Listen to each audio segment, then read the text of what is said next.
नमस्ते सदावत्सल्य मातृभूमि। हम लोग चर्चा करने जा रहे हैं महाकाल की। उज्जैन नगरी में महाकाल के जो कॉरिडोर बनाया है, महाकाल नगरी बनाई है या महाकाल लोक बनाया है, उस महाकाल लोक में माननीय मोदी जी ने लोकार्पण किया। लोकार्पण का मतलब होता है कि जन लोक के लिए, संसार के लिए दर्शनार्थ खोल दिया गया है। उससे पहले अभी केवल महाकाल के दर्शन हो रहे थे, बाकी का जो पोर्शन है उस पोर्शन में वो वैसा नहीं चल रहा था या उसमें रिस्ट्रिक्शन थे। अभी हालांकि महाकाल का मंदिर पूरा नहीं हुआ है, पहला चरण हुआ है, अभी वो कॉरिडोर या लोक और निर्माणाधीन है। तो इसका मतलब ये हो गया कि आगे जैसा उन्होंने कहा कि 2024 के लगभग वो कंप्लीट होगा तो फिर उसकी भव्यता दिखाई देगी। भगवान महाकाल के दर्शन करने के अलावा वहाँ सौंदर्य प्रकरण और भगवान के विभिन्न स्वरूप, वो मोदी जी का वक्तव्य हम सब ने सुना ही होगा कि महाकाल यहाँ के राजा हैं और कितने सारे देवी देवता यहाँ पर विराजमान हैं। लेकिन टीवी चैनल्स पर कल से कुछ डिबेट्स चल रही हैं। उन डिबेटों को मैं देख रहा था तो एक वर्ग देश का ये कहने पर तुला हुआ है कि महाकाल के तो ठीक है, लेकिन देश गरीबी से जूझ रहा है, देश भुखमरी से जूझ रहा है, देश में रोजगार तैयार नहीं हो रहा है, देश में जो करने वाले काम हैं वो ये सरकारें नहीं कर रही हैं। उनका कहना था पहले कई वर्षों से अयोध्या में उलझा कर रखा, फिर काशी चले गए और बाबा विश्वनाथ का कॉरिडोर बना, ज्ञानवापी का मुकदमा चलाना शुरू कर दिया। इधर अब महाकाल का मतलब जो प्रधानमंत्री जी का सपना काशी का था, बाबा विश्वनाथ को इतना भव्य स्वरूप दिया गया, उससे ज़्यादा बड़ा और बहुत बड़े हिस्से में भव्यता महाकाल को दी गई, जो ठीक नहीं। भारत सेकुलर है और सेकुलर भारत में आप ये क्या कर रहे हैं, आप ये क्यों कर रहे हैं? लोगों को कहना है क्या चर्चों का निर्माण आप ऐसे करवाएंगे, क्या मस्जिदों का निर्माण आप ऐसे करवाएंगे, क्या दुनिया भर के गिरजाघर या इस प्रकार के और जो तीर्थ स्थल हैं या जिन पे पूजा होती है, क्या उनका निर्माण ऐसा करवाएंगे? इन बातों में उलझा कर रखा हुआ है। जिस समय काशी में कॉरिडोर का लोकार्पण हो रहा था उस समय भी इस तरह की चर्चाएं खूब सारी हुई थी। हालांकि जो 400 करोड़ रुपए की बात कही गई थी उसका समाधान तो उस समय का बाबा काशी विश्वनाथ ने तुरंत निकाल दिया था। चुनाव से पहले की, उत्तर प्रदेश चुनाव से पहले की बात है, और उत्तर प्रदेश चुनाव में हजारों करोड़ रुपया, 300, 400 करोड़ रुपया तो केवल पीयूष जैन का पूरा साम्राज्य ध्वस्त करके निकल आया था। ऐसे 2-3 बड़े धनाढ्य पकड़े गए तो 400-500 करोड़ रुपया निकल आया था। यानी कि बाबा के ऊपर प्रश्न खड़े किए गए तो बाबा ने जो 400 करोड़ रुपया खर्च करने की बात लोगों ने कही कि 400 करोड़ रुपया आपने बाबा में खर्च कर दिया, वो तो वसूली तुरंत हो गई थी। अब ये जो महाकाल का स्थान है, हालांकि महाकाल के स्थान की 2-3 खास बातें हैं। काशी में कॉरिडोर बनाने के लिए वहाँ पर जो इंक्रोचमेंट था उसको हटाना था और उनके साथ डील करके कॉम्पनसेट करना था। तमाम तरह के समाज वहाँ पर रह रहे थे, हिंदू पुजारी रह रहे थे, हिंदू समाज रह रहा था। उस पूरे समाज को के साथ वार्ता हुई और वार्ता होने के बाद उनको डिस्प्लेस किया गया। बहुत बड़ा खर्चा भी आया होगा, इसलिए वो 400 करोड़ रुपया लगा। महाकाल में लोग बताते हैं ऐसी कोई बहुत बड़ा इशू नहीं है। महाकाल के पास अपनी ज़मीनें बहुत सारी खाली थी। इसके अतिरिक्त जो आपने भारत माता का मंदिर देखा होगा कि बगल में ही भारत माता का मंदिर है, वो संघ आरएसएस की ज़मीन थी और आरएसएस ऐसा कहते हैं कि मध्य प्रदेश सरकार ने आरएसएस के साथ डील किया या उनसे बात की और बात करने के बाद उसमें एक बहुत बड़ा पोर्शन दे दिया गया बाबा महाकाल को, स्वतः ही दे दिया गया। और उसके एवज में जो जगह बीच में बची वहाँ भारत माता का मंदिर और एक मल्टी स्टोरी कोई तीर्थ गृह या तीर्था स्थल बनाकर संघ ने अपना, कि जो संघ के कार्यकर्ता आते हैं, देश के कार्यकर्ता आते हैं, उनको रहने ठहरने की सुविधा दी जा सके, ऐसी व्यवस्था की है। तो बाबा महाकाल के इस स्वरूप का जहाँ क्षिप्रा नदी है, जहाँ पर कुंभ लगता है, और ऐसे स्थान पर इतना पैसा खर्च करना कहाँ तक लाजिम है और कितना सेकुलर है? मैं भी कल से जवाब ढूंढने की कोशिश कर रहा था कि अगर संविधान सेकुलर है, सेकुलरिज्म उसमें लिखा हुआ है, और जब तक सेकुलरिज्म शब्द उसका अंग है तब तक क्या सरकारें जो सेकुलरिज्म की सरकारें हैं, मतलब जो सेकुलर संविधान की सरकार है, वो ऐसा कर सकती है? तो सबसे पहला प्रश्न आया कि क्यों ऐसा कर रहे हैं? मस्जिदों को क्यों नहीं किया जा सकता? गिरजाघरों को क्यों नहीं किया जा सकता? इसका कारण है जो मुझे समझ में आया। पहली बात तो यह है कि भारत जो कि लंबे समय से मैं कहूँ कि जैसा शिवराज जी ने कहा कि 5000 साल का तो लिखित इतिहास है हमारे पास, और उससे पहले का हज़ारों हजार लाखों वर्षों की संस्कृति भारत की है जो भारत में चली आ रही है। इस संस्कृति में तीर्थाटन, आज आप उसको दूसरे शब्दों में कहते हैं, हम उसको तीर्थाटन कहते हैं। तीर्थाटन मतलब तीर्थ स्थानों के पर जाना, तीर्थ स्थानों पर पर्यटन। तो आज की नई आधुनिक भाषा उसको पर्यटक स्थल कहती है। अब पर्यटक स्थल में समुद्र का बीच भी देखा जाता है, पर्यटक स्थल में वो कोई कुआं भी देखने जाता है, कोई पहाड़ देखने जाता है, कोई नदियाँ देखने जाता है, तो कोई मस्जिदें ही देखने जाता है। जामा मस्जिद देखने चले गए, ताजमहल देखने चले गए, हालांकि वो तेजो महल मंदिर है। ऐसा बहुत सारे स्थान पर्यटन में आते हैं।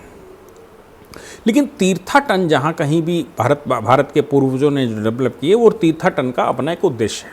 पहली बात तो ये है कि अधिकतर तीर्थाटन ऐसे स्थानों पर बनाए हमारे पूर्वजों ने जहाँ से सुरक्षा की आवश्यकता थी। सुरक्षा से मतलब कहीं पहाड़ों पर, बाउंड्रीज पर, समुद्र के किनारे, समुद्र की बाउंड्री पर, देश की जहाँ जहाँ आवश्यकता थी, जहाँ आबादी कम थी, ऐसे स्थानों पर तीर्थाटन बनाए गए और सामान्य जन वहाँ पर दर्शन करने जाते रहे हैं, वहाँ भगवान के दर्शन होते रहे हैं। दूसरा ये है कि पर्यटन संसार का एक मुख्य बिजनेस है। यूरोप तो पूरा का पूरा ही पर्यटन पर चलता है। वो अपने यहाँ यूरोपियन वीज़ा बनाते हैं, कनेक्टिंग कंट्रीज़ में घुमाते हैं, वहाँ आप जाइए, अपना पैसा कमाइए और खर्च कराइए वहाँ जाकर। अमेरिका भी तीर्थाटन करवाता, वो पर्यटन करवाता है। भारत में पूरे विश्व से अगर आपको आकर्षित करना है तो आपको पर्यटन और तीर्थाटन डेवलप करने ही पड़ेंगे, क्योंकि भारत के आम मानवीय स्वभाव तीर्थ में है। इसलिए आप देखिए, जब माता वैष्णो देवी में चलने का रास्ता नहीं था, पगडंडियों पर चलते थे, और ऐसा भी कहा जाता है कि दर्जनों लोग घर वापस नहीं लौट आते थे यात्रा करते समय। ऐसा ही केदारनाथ, बद्रीनाथ के दर्शन करने में भी था। हालांकि अब भाजपा सरकार ने आने के बाद या उसके आगे पीछे से ये परिवर्तन होने शुरू हुए और वहाँ रास्ते बन गए, आसानी से आना जाना हो गया, स्थान गमन का व्यवस्था बन गई, रुकने ठहरने के स्थान बन गए। लेकिन जब ऐसा नहीं था तब भी भारत का समाज, चाहे वहाँ केदारनाथ में, बद्रीनाथ में कितना ही भयंकर प्रलय क्यों ना आ जाए, फिर भी दर्शन करने वालों की कभी कमी नहीं रही। वो लगातार वहाँ दर्शन करते रहे। तो पहली बात तो पर्यटन के हिसाब से देख लीजिए तो तीर्थाटन है। तीर्थाटन भारत का एक मुख्य साधन है भारत की जीडीपी में ग्रोथ करने का, लोगों का पैसा खर्च करने का और व्यापार रोजगार देने का। आप एक तीर्थाटन पर चले जाइए तो हज़ारों हजार परिवारों को वहाँ पर तीर्थाटन की वजह से रोजगार मिलता है और बड़े अच्छे लोग रोजगार बनते हैं। वहाँ खाने पीने की दुकानें बनी होंगी, वहाँ कुछ सामान छोटा मोटा, वहाँ तीर्थ की दुकान, तीर्थ स्थलों पर पाई जाने वाले ग्रंथों की दुकानें बनी होंगी, वहाँ प्रिंटिंग प्रेस लगी होंगी, वहाँ पर मिठाई की, प्रसाद चढ़ाने की दुकानें बनी होंगी, वहाँ रुकने का कोई स्थान बना होगा, वहाँ कपड़े बेचने का कुछ स्थान बना होगा, कुछ कपड़े बुनकर कुछ वहाँ की आर्टिसंस का डेवलपमेंट हुआ होगा। कुल मिलाकर जो छोटी मोटी अगल बगल की 10-20 किलोमीटर की आबादी है, वो पूरा एक तीर्थाटन पर डिपेंडेंट होती है। और बाकी जो करते हैं ट्रेडिशनल काम, वो तो करते ही करते हैं, लेकिन मार्केट अच्छी बनती है। इसीलिए मोदी जी ने महाकाल में जिस समय वो वक्तव्य दे रहे थे, उस समय उन्होंने देश के बहुत सारे इश्यूज सॉल्व किए। जैसे चोल राजा की इस समय चर्चा चल रही, राजराजा की, तो राजराज की जब चर्चा चल रही है तो एक विवाद छिड़ गया देश में। वो विवाद ये छिड़ गया कि वो हिंदू नहीं है, हिंदू उनको कहना ठीक नहीं। मोदी जी ने उसका सबका जवाब दिया। उन्होंने कहा कि भाई कौन से मंदिरों का विकास कौन कौन से राजाओं ने करवाया, और राज राजा का नाम स्पेशली लिया। उन्होंने राज राजा का नाम लेते हुए बताया भाई शैव दर्शन के वो प्रणेता हैं और शैविज्म को डेवलप कर रहे हैं, भगवान शिव के भव्य मंदिर बनवा रहे हैं। ऐसे समय पर, जिस समय टेक्नोलॉजी जाने कौन सी रही होगी, लेकिन ऐसे मंदिरों का निर्माण कैसे हुआ होगा जहां पर तीर्थाटन आज भी विकसित है। दक्षिण की मुख्य इकोनॉमी तो किसी समय तीर्थाटनों से ही चलती थी, क्योंकि दक्षिण में हुआ क्या कि दक्षिण में ये जो आक्रांता थे वो पहुँचे नहीं। यहाँ तक कि दक्षिण में अंग्रेज़ों का भी बहुत प्रभाव नहीं रहा, अंग्रेज़ों का पूरा आधिपत्य दक्षिण में नहीं रहा। और मुग़लों का तो ये कहिए कि बुरहान देश या खानपुर से बाहर ही नहीं निकला, खान देश से बाहर ही नहीं निकला, यानी कि दक्षिण में तो वो कभी जा ही नहीं पाए। परिणाम ये निकला कि दक्षिण के मंदिर सुरक्षित रहे, दक्षिण में जो ग्रंथ थे वो सुरक्षित रहे, दक्षिण में जो संस्कृति है वो सुरक्षित रही। हाँ, दक्षिण में अंग्रेज़ों ने ज़रूर सिस्टमेटिक तरीके से ईसाइयों ने काम किया, और आज दक्षिण में इस्लाम से ज़्यादा जो दिखाई देता है वो दिखाई देता है ईसाई, और ईसाई एक वहाँ समस्या बनी हुई है। मैंने 2 दिन पहले ब्रिटेन की जो गृह मंत्री हैं, भारतीय मूल की हैं, उनका हवाला भी दिया था कि संप्रदाय परिवर्तन से क्या होता है। उनकी माँ पिल्ले परिवार से थी। अब पिल्ले तमिलनाडु की तमिल पिल्ले, मतलब तमिल ब्राह्मण कह लीजिए, या पिल्ले लोग अपने आप को उच्च कोटि का कहते हैं, ब्राह्मणों से भी ऊपर महाब्राह्मण अपने आप को कहते हैं। पिल्ले परिवार की महिला जो ईसाई हो गई है और उसने ईसाई सरनेम धारण किया, पति जो भारतीय मूल के हैं लेकिन वो भी ईसाइयत का परिणाम ये निकला कि वो ब्रिटेन में जाकर बस गए, और ब्रिटेन में जाने के बाद वो भारतीयों का भरपूर विरोध जितना कर सकती हैं इस समय कर रही है। ब्रिटेन की जो प्रधानमंत्री हैं वो भारत के साथ डील करने, ट्रेड करने के लिए आतुर हैं, लेकिन गृह मंत्री जो भारतीय मूल की है, सिर्फ इस वजह से क्योंकि उसने ईसाइयत स्वीकार कर ली, वो ईसाई परिवार में जन्म लिया, तो वो भारत को, भारत भूमि को देवभूमि मानती ही नहीं है, और भारत के भारतीयों को इंग्लैंड में या यूरोप में समस्या मानती है। आप सोच लीजिए कि संप्रदाय परिवर्तन से मानसिक रूप से क्या परिवर्तन आता है। ये परिवर्तन आपको दक्षिण में दिखाई दे रहा है। अब सवाल एक पैदा होता है कि ये तीर्थाटन आप डेवलप कर रहे हैं तो आप बाकी क्यों नहीं करते हैं। मानना ये है, सुप्रीम कोर्ट के तमाम तरह के जजमेंट हैं, मस्जिद एक प्लेस है, एक स्थान है, कोई भी जगह हो सकती है, वहाँ अल्लाह उपस्थित नहीं है। वहाँ जो भी संप्रदाय मानता है वो वहाँ उनकी आइडल नहीं मानता, चूँकि आइडल में तो विश्वास ही नहीं करते। वो आइडल मानते हैं मक्के मदीने को, और उसी की तरफ मुख करके वो अपनी आराधना करते हैं। तो मस्जिद को लीगल पर्सन नहीं माना गया, लीगल पर्सनैलिटी नहीं माना गया। ऐसे ही चर्चों को भी लीगल पर्सनैलिटी नहीं माना गया, क्योंकि वहाँ प्राण प्रतिष्ठा का कोई प्रकरण नहीं है, और वो भी अभी भी बैतलहम की तरफ देख रहे हैं, इज़राइल की तरफ देख रहे हैं, इसलिए वो भी नहीं मानते। लेकिन हिंदू समाज का एक बेसिक प्रिंसिपल है कि भगवान जहाँ विराजमान हैं वहाँ इंसान का शासन नहीं है, भगवान का शासन है, और भगवान स्वयं विराजमान होते हैं। वो बाल रूप में होते हैं, और उनके संरक्षक के रूप में जो वहाँ ट्रस्ट रही होगी, जो वहाँ पुजारी रहा होगा, या जो वहाँ संस्था बनाकर काम कर रही है, वो उनके संरक्षक के रूप में रहते हैं, उनके प्रतिनिधि के रूप में रहते हैं। यानी कि रामलला का जब मामला आया तो रामलला विराजमान और उनके प्रतिनिधि के रूप में कोई मुकदमा लड़ रहा है।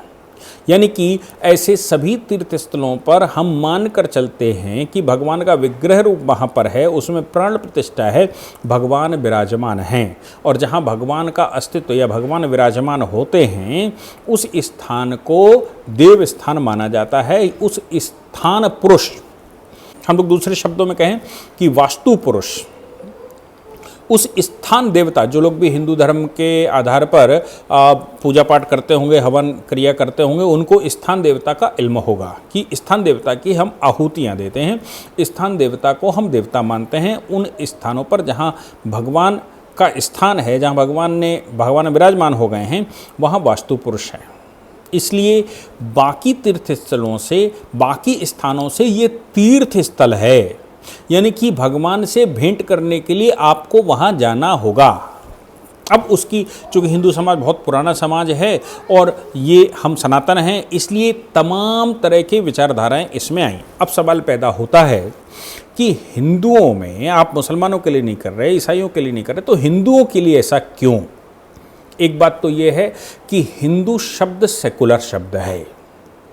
हिंदू शब्द स्वयं में सेकुलर है। अगर सेकुलर शब्द हटाकर हिंदू लिख दिया जाए, सेकुलर इंडिया की जगह हिंदू भारत लिख दिया जाए, तो कोई बुराई नहीं होगी, क्योंकि हिंदू स्वयं में कोई संप्रदाय नहीं है। हिंदू वो सनातन संस्कृति है जिसको धर्म कहते हैं। तो हिंदू धर्म है, हिंदू धर्म के मातहत तमाम प्रकार के संप्रदाय हैं। तो जब हिंदुओं के डेवलपमेंट की बात की जाती है, हिंदुओं के तीर्थ स्थलों की बात की जाती है, तो वो स्वयं में सेकुलर है। इसलिए सेकुलर भारत में हिंदुओं के देवी देवता या हिंदू धर्म को बढ़ावा देना ये कहीं से असेकुलर नहीं है, ये सेकुलर ही है। क्यों? क्योंकि हिंदू धर्म में मानने वाले किसी भी संप्रदाय को मान सकते हैं। किसी भी संप्रदाय को मान सकते से मतलब ये है कि वो जिन देवी देवताओं की आराधना करना चाहें वो उनकी कर सकते हैं, और सभी संप्रदायों में भी आराधना कर सकते हैं। और इसके ऊपर धर्म आता है, यानी कि भारत के संस्कार, भारत की संस्कृति, भारत के मूल्य, भारत की सभ्यता और भारत का आचरण सदाचार, इसको मानता हो। किन आधारों पर मानता हो? मानता हो सत्य के आधार पर, यानी कि सत्य असत्य की कोई लड़ाई नहीं लड़ेंगे, छल की कोई लड़ाई नहीं लड़ेंगे। मन में करुणा हो, करुणा से मतलब है कि हमारे मन में संवेदना हो, व्यक्तियों के लिए संवेदना हो, चीज़ों के लिए संवेदना हो, हम हृदय से उनको ग्रहण करना जानते हो। तीसरा शुचिता, यानी कि मन शुचित होना चाहिए, मन बिल्कुल साफ होना चाहिए, अंदर से शुचिता होनी चाहिए, अंदर से शुद्धता होनी चाहिए। किसी के लिए द्वेष भाव तब तक ना हो जब तक हम डिफेंसिव ना हो, यानी कि अटैक करना हमारा उद्देश्य नहीं है। और इसके लिए तप करना जानता हो। हिंदू समाज ने लंबे समय तक तप किया और उसका परिणाम निकला कि भारत में 1000 वर्ष तक आक्रांताओं का शासन होने के बावजूद अभी हिंदुस्तान की जो मूल भावना है वो हिंदुस्तान में बाकी है। हालांकि कटता रहा हिंदुस्तान कट के बहुत छोटे हिस्से में रह गया, लेकिन समय समय पर कालांतर में भारत में ये इतिहास भी है कि भारत इन सभ्यताओं की वजह से, इन विचारों की वजह से टूटा भी है, और फिर कभी एक विचार भारत में डेवलप हुआ तो सबको जोड़ा भी है। समुद्रगुप्त जो पूरे भारत पर शासन करता है, आज तक का सबसे बड़ा शासनकाल, सबसे बड़ा हिस्सा अगर किसी के कब्जे में रहा या किसी ने उस पर शासन किया तो उसको हम समुद्रगुप्त कहते हैं। समुद्रगुप्त के नाम पर ही नेपोलियन को भी लोग कहते हैं, यानी कि जो यूरोप का समुद्रगुप्त है वो नेपोलियन है। हालांकि भारत में लिखने वालों ने उल्टा लिख दिया, भारत का नेपोलियन समुद्रगुप्त ऐसा लिख दिया, जबकि समुद्रगुप्त और नेपोलियन के शासनकाल में 1000 वर्ष से ज़्यादा का समय है। तो जो 1000 वर्ष बाद आया हो उसका नाम से भारत में किसी का नाम रखोगे, या भारत में 1000 वर्ष पहले जो आया तो समुद्रगुप्त के नाम से यूरोप का समुद्रगुप्त कहना चाहें तो नेपोलियन को कह सकते हैं। ऐसा ही स्कंदगुप्त का इतिहास है। स्कंदगुप्त ने हूणों को समाप्त किया, जड़ से समाप्त किया। हूणों को विश्व में कोई नहीं हरा पाया। स्कंदगुप्त एक ऐसा शासक था जिसने हूणों के साथ युद्ध किया और हूणों को परास्त किया, जड़ से समाप्त किया।